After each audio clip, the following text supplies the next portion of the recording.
வணக்கம். வில்லம்பு செய்திகள். திருவள்ளூர் மாவட்டம் மஞ்சாக்குப்பம் கிராமத்தில் அமைந்திருக்கும் அரசு நடுநிலைப் பள்ளியில் 2வது இலவச கண் சிகிச்சை முகாம் சமூக சேவகர் கோதண்டன் தலைமையில் நடைபெற்றது. இதில் மஞ்சாக்குப்பம், சின்ன மஞ்சாக்குப்பம், வரதாபுரம், நாராயணபுரம், பட்டறை பெரும்புதூர், ராமலிங்கபுரம், கூடல்வாடி, நார்த் வாடா உள்ளிட்ட கிராமத்தில் வாழும் 200க்கும் மேற்பட்ட பொதுமக்கள் பங்கு பெற்று பயனடைந்தனர்.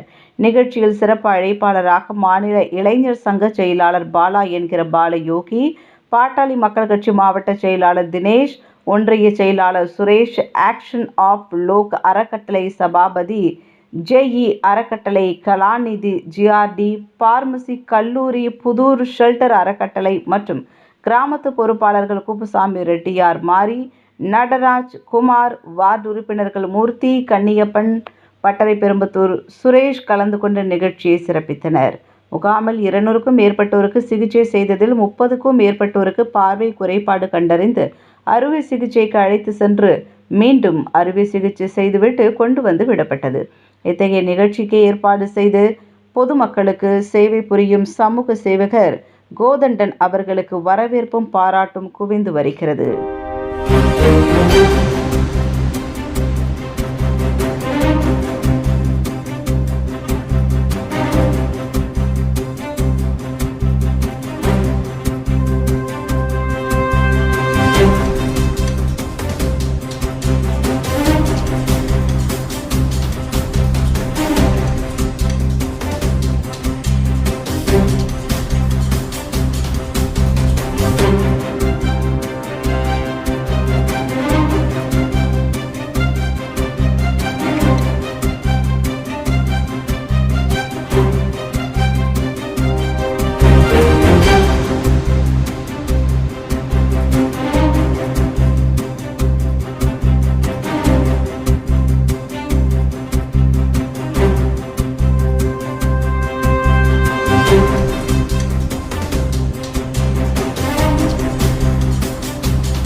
உடனுக்குடன் செய்திகளை தெரிந்து கொள்ள வில்லம்பு சேனலை சப்ஸ்கிரைப் செய்யவும்.